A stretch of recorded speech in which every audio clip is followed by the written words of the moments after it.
All right, let's talk about a cool topic called interrupts. And this will tell us like what happens when we press keys on our keyboard or if we move our mouse. Like, why does the computer notice so quickly? Well, let's get right on into it. There's two kinds of interrupts. There's hardware interrupts and there's software interrupts. So in general, everything in your operating system is controlled by these things. All right, the operating system code itself is usually woken up by some sort of interrupt, and then that gets it to do something like go right to the standard output, go understand that I pressed this key, and go like show it on the terminal output screen, something like that. All right, so the operating system is like in a deep sleep or something, and it gets woken up to handle a interrupt request usually. All right, so yeah, you making a system call is a good example of a software interrupt. Like you're going to set up all the registers, X8 gets the stuff, right? And then you say SVC0, right there is where the operating system wakes up and takes over and does whatever fancy thing you asked it to do, and like output to the terminal screen, like do a write syscall, and then it comes back and gives control back to your program. Right? So that's an example of a software interrupt. Like you make the write system call that gives control to the operating system for a second, has it wake up, and then it gives back control to your program. It's like, okay, yeah, I did that thing for you. All right. So the other kind of interrupt is a hardware interrupt. All right. So a good example of that is like your network card. So like you have an Ethernet jack on your computer, or you have Wi-Fi, you're connected to your Wi-Fi network, and you just like double clicked or searched Google or something. You clicked a link on Canvas, for example, and it takes a second for that server over across the sea that Canvas is using to respond to you. And so your computer is just like, it doesn't know when Canvas is going to give you the web page you asked for. And so it's just waiting. And eventually your network card is like, oh, hey, I just got something from across the internet, and hey, CPU, you have new data. So that's a hardware interrupt. The hardware itself, the hardware for the network interface, is going to go and say, hey, operating system, wake up, I got some data for you. Go do whatever you need to do with it. Like go tell Firefox about it, go tell Chrome about it, stuff like that. All right. So that's an example of a hardware interrupt. So the main difference is that between the two, software and hardware, is that software interrupts, they are triggered synchronously. So you kind of say when you want one done, like SVC0, like right there, software interrupt, right now, please. Hardware interrupts, they happen asynchronously. It's like I was saying for the internet thing, like you have no clue when Canvas is going to respond. Maybe the server is really slow today, or it's really fast. And then likewise for like your keyboard, when you press a key on the keyboard, that's going to trigger a hardware interrupt. And the CPU is just like, it's not sure when that's going to happen, right? It can't predict when you type or how fast of a typer you are. So that kind of stuff, it's just like asynchronous. The CPU is ready, the operating system is ready to take over whenever it happens, but it doesn't know when. So it's just going to happen asynchronously, okay? So that's the idea. And so a handler is code in the operating system that that's controlling what happens when some sort of interrupt occurs. All right, so the OS knows how to handle every interrupt, knows where to go, what to do with them. It just kind of has like a giant table. It's got like a big table of handlers, and it's like, all right, for interrupt ID, whatever I have right now, like keyboard interrupt, for the current interrupt ID I'm working with right now. Maybe this was from the keyboard, from the network card. Like go into the table, and like that's a function. So like go call it, go tell it to do its thing. All right, that's kind of what goes on when an interrupt occurs. Like your program's running, and then an interrupt occurs one way or another, and so you switch into the interrupt handler's code. Like your program gets paused. Whatever's getting run on the CPU right now gets paused, and we go jump to the interrupt handler for whatever's happening, and then that's the operating system running in its like low-level kernel mode, and then it brings back control to you, the user of the program. It goes back to user mode. Okay, so that's kind of how handlers happen. And yeah, my question for you, knowing this little bit of stuff that I've told you so far, like what happens when an interrupt occurs? Should we handle it immediately? What do you think? Let's see what you think. So you have software, you have hardware interrupt. Should we always be handling those immediately? Have the operating system immediately take over? So this is like your SVC0 versus like a key press versus like a mouse move. And I think you can imagine, like the answer is it depends. Like if you're typing a key on the keyboard, like it's okay if you can take it, like go wait a millisecond or 2 milliseconds to take over. It's fine to keep doing what you're doing for a little while, right? Eventually you do need to handle the key press, but time is not of the essence as far as the CPU is concerned, because like as a human you can't really figure out like, oh, did it take 1 millisecond versus 2 milliseconds to handle my key press? You don't really care. But SVC 0, for example, like when you make a syscall, like that's what you want your program to do right now. You better handle it now, operating system, versus some other things like there's some time, there's some wiggle room there. Okay, so that's the goal, and I hope that makes a little bit of sense. So here's a silly little concept called the interrupt vector table.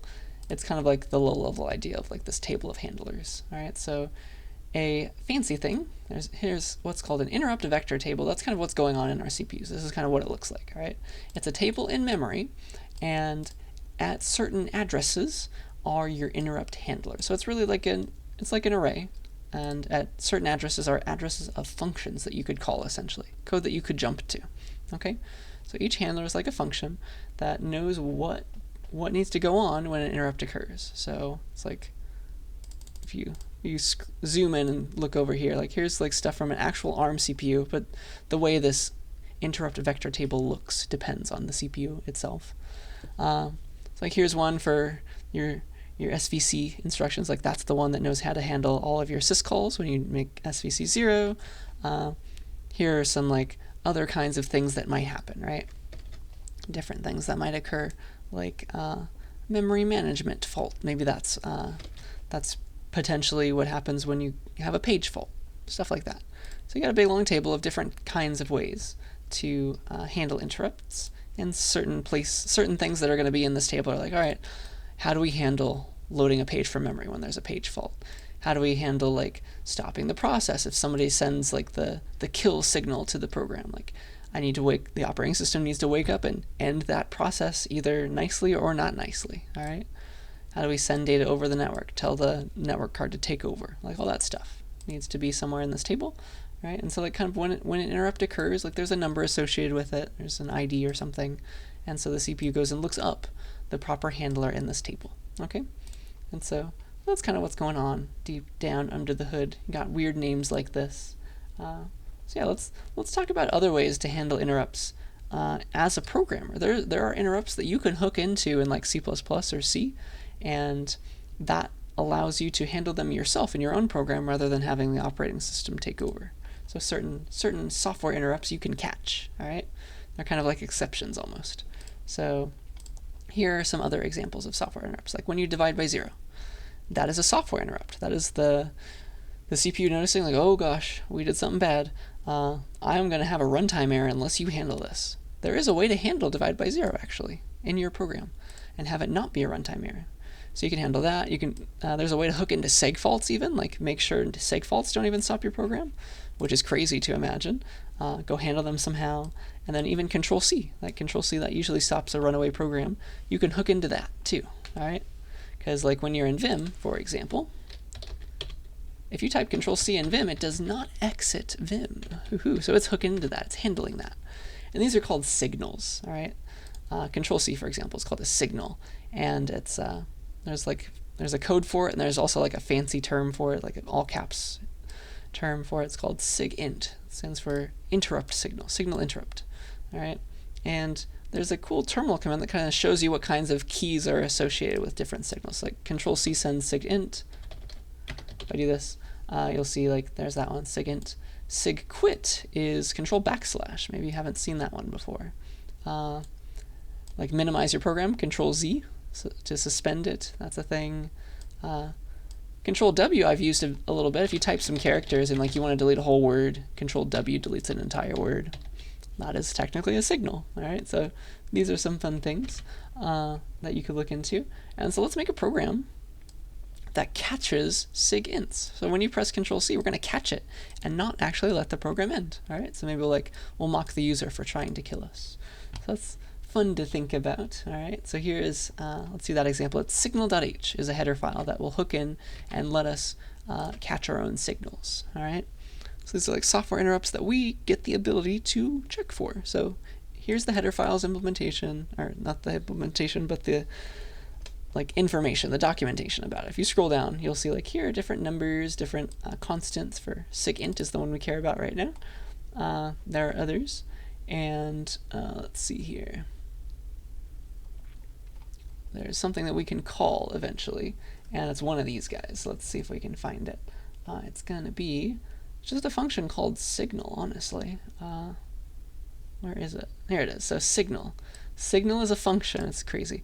It takes an integer, which is going to be the code for which signal I care about messing with and hooking into, and then you give a function pointer. You give the name of a function and it will call that for you. All right. That's called passing a function. You pass it as a function pointer, we say. So that's interesting to think about. But it's supposed to be a function that takes an int, like which signal were you given, and yeah, that's what happens. That's what it looks like. Okay, so let's call this signal function, and we can just say these names. It'll be turned into one of, like, if we just say sigint, it'll turn into the integer ID of that signal. So we're good to go. So let me prove that to you. It's a little weird to see it all like that, but we'll use signal.h to catch Control-C. Catch sigint.cbp. All right. So yeah, I'm going to include signal.h. All right, and that's how this will work. And so I'll hook into that one. There's also a, let's see here. Yeah, we'll do it like this at least. So I need like an infinite loop or something as well. So let's see, what's the best way to do this? Yeah, let's just hook up our handlers first. All right, so let's do this. Let's handle sigint. All right, and so what you do is you say signal. You call the function signal, and you pass along two things: the ID of the signal you'd like to catch and handle yourself. So sigint is the name. That's a constant that will translate into its ID, and then I'm going to give a function. I got to give a handler for my function. So I need to make a function up here. I'll call it like void sig. It's got to be a void function. Sigint handler, and it's got to take an int, and the int is always your signal ID. So you could attach the same function to multiple signals, and it would pass along its ID here, and you could check against it. So that's a thing. So sigint, and I would like sigint handler to be called whenever a sigint occurs. Isn't that interesting? So you're passing along the name of the function. It's called a function pointer. So we're handling that, and that's our Control-C, remember. All right, and so what do I want to have happen every time the sigint occurs when somebody presses Control-C? Let's like mock the user. We'll be like, see out. Haha, I'm not going to let you end me. Extra lines all around, just in case. And then we'll also print out, like, what was the signal ID of Control-C? We don't know. Like, what was it on this architecture, operating system combo? So signal ID is SID, and we'll get the ID of Control-C. But also our program needs to be continuing right now in order for us to see like what's happening. So let's make an infinite loop. Int I equals 0 while true. We'll be like cout I and a new line, and then I++, and then let's like pause the program. The way that you do that is it's a little weird.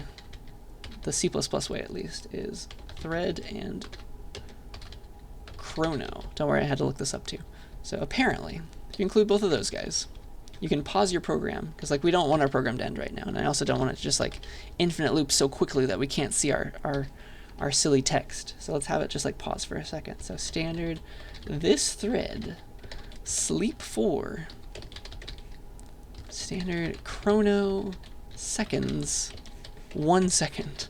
It's disgusting, but that's C++ way of pausing the program for a second. All right, so it'll loop like that, and we've set up the handler right as the program starts. So anytime if I press Control-C as this loop is continuing, it's just gonna go to my handler and then give control right back to the rest of my program. All right, so it's like we are our own interrupt handler, which is cool to think about.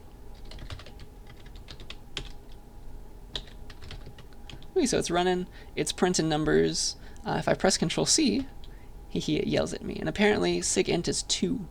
All right, isn't that fun? I can press it as much as I want. It's going to keep on printing out, and I can't end my program. One way I could end my program was with that quit instead. That's a different signal. It's similar to interrupt. It's a bit more powerful. So if I do control backslash, that'll send the quit signal, and that will stop the program. All right, that's one way to do it at least. So yeah, that is that program. I hope that makes a little bit of sense. Here, you try now. I'll show you this code, right? You'll have it. You can go to it in the code from class, or you can just like stare at it for a second here. Sig quit will be control backslash. Catch that one. Do the same thing I was doing. Catch it. All right. And then to end the program now, you're gonna have to use control Z and then say kill %1. So here I'm gonna stare at this, and then I'll switch to the code, and then I want you to try to catch sig quit, the control backslash, and then print something fun.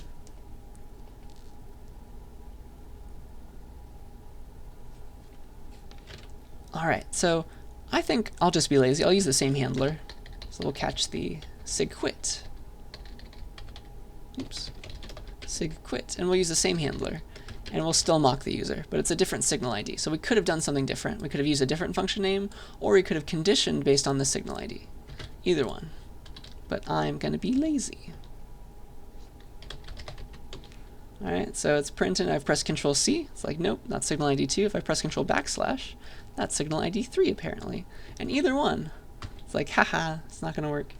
So one of the few ways to stop the program now is to minimize the program. Maybe you accidentally have done this once. Control Z does not do any undoing. It minimizes your program. It's still running. It's suspended. Like if you go to jobs, it shows that it's still there. But by default, if you haven't minimized anything else, it's job number 1. So if you say kill %1, that will stop that program. All right, and now you have no jobs that are running in the, it's like in the minimized version like that, like you could do otherwise. Okay, so yeah, I hope that was fun. That's kind of the idea. So I think there's just a couple things left to talk about for the day. Let's talk about timers. It's a different kind of hardware interrupt. It's a very, very important interrupt. All right, very, very important in the title. So your operating system, your computer right now is running hundreds of processes. So on my Windows machine right now, hundreds of processes running. On the class server right now, if you do the htop, for example, you can scroll through a lot of processes. PSAUX is another way to look at them all. If I count them all, there's like 180-ish. Some of those are like, the top lines are like something different. But like I have almost 200 things running on the class server even right now. And so they all need to be shared amongst the CPU. Like if you go to htop, we have 4 CPUs on our class server for this iteration of the class. Maybe different in the future if you're watching this video later. But we have 4 right now. And it's up to the what's called the scheduler part of the operating system. It's a special program within the operating system to make sure everybody gets their fair share of time on one of the cores of the CPU. Okay, so what happens is there is a hardware timer. There is a hardware timer ticking away. It's counting like milliseconds or something. And what it does is it triggers a hardware interrupt. It triggers a timer interrupt at regular intervals. So it's like a little stopwatch inside of your computer somewhere. Tiny little stopwatch, and it's continuously starting itself and then ending and telling the operating system, hey, my timer went off. And then the operating system is like, okay, I need to swap out programs, and it'll start the timer again. Okay, so this is called a context switch. Every time your CPU swaps in a program for another, it's called a context switch, because it needs to like save all the registers that program was using and swap in the new program. All right, so they're all being run at once. They're all being paused. All right, so the operating system needs to like save that paused program somewhere in memory so that you can like restore all the registers, restore the stack, all that fun stuff. All right, not the stack. The stack is still in memory, but like restore all the values of the registers, because we're modifying all of those as the other program was running, and then we need to like jump back, like set PC to where it was in your code now. All right, that's kind of the goal. So yeah, the minimum time between context switches on the virtual machine that I'm running right now, not on the class server, could be the same though. It's 1.5 milliseconds. That's usually a standard amount of time. All right. So here's what the timer interrupt is going to do. So it's a little hardware device, and it's sending hardware interrupts to have the operating system take over. This is an operating system interrupt that is going to be you're going to want to handle that one kind of immediately. All right, because that ensures everybody's getting their fair share. All right, So let's pretend that we've got 1 core and 2 processes running on our computer right now. So a simplified version of everything, all right? And our processes are running in what's called user mode. They don't have like access to everything. They're using virtual memory, and they're doing nice things to not mess up each other. And then there's also the operating system running in kernel mode. The kernel, the Linux kernel, for example, that's like the deep down version of the operating system. So here is, let's say that process 1 is running right now on the CPU. All right, here's kind of how to read the picture. So the process 1 is running on the CPU, and then let's say like right here, at this point in time, is where a timer interrupt occurs. The timer goes off. It's like process 1 has had enough time on the CPU, and that wakes up the operating system, and it's going to go and try to swap it out, make a context switch for somebody else. So we have to run for a split second. We have to go to the operating system code. It needs to figure out, like, okay, who hasn't been running in a while? Let's go to process. It must be process 2. It's process 2's turn. And so, like, sets up the registers, sets up the PC to go and start executing in process 2. All right. So the kernel needs to run, the operating system itself needs to run for a little bit, and then it gives control back to the new program. All right. That's the idea. And so we say, let's say that process 2 is running for a little while, and then it like does like a cin statement or something, and it does some sort of, that's like an input-output I/O operation. And we're waiting on the user right now, so it's kind of useless to keep running process 1. So process 1 will, like, anytime you do some sort of I/O, the operating system also notices, like, I could be doing other things right now, waiting for the user to type and press enter. So it will also context switch at that point. It doesn't have to be the timer to cause it. So, and then, again, we go to the operating system, it swaps over to some other process that needs time on the CPU that, like, is ready to do things right now. And so the kernel, the operating system, like, copies all of the registers over, does the context switch, and now we're back in P1 again, process P1. And so that runs for a little while, and maybe like, we notice that the user typed enter, the I/O device is ready, like we got stuff from the network card or something, and that belonged to process 2, and so now it's time to go back to process 2. Again, we have some sort of interrupt occurs to cause that to happen. And so we'll be context switching back and forth, but eventually, like, now we're back in process 2, then the timer goes off again, okay? So the timer interrupt is always going to force the operating system right then and there to swap somebody out, and it'll keep tallies of, like, who's run so often, to just make sure everybody's getting the same amount of time, all right? More or less, at least. Some processes get higher privileges and higher priority levels, but we won't get into that here, okay? So that is a very, very important interrupt that keeps our processor, like, keeps our programs happy. Like, everything, all these things are running right now on the CPU at once, or they're on the computer, on the class server at once, at least. And they all need time, right? They all need a little bit of time, and they're getting swapped in and out constantly, because there's like almost 200 of them, okay? So that's the idea. So I hope that makes sense and is kind of useful. So yeah, with that, I think that is where I want to stop the lecture for the day. Thank you for your attention, and I will see you in the next video.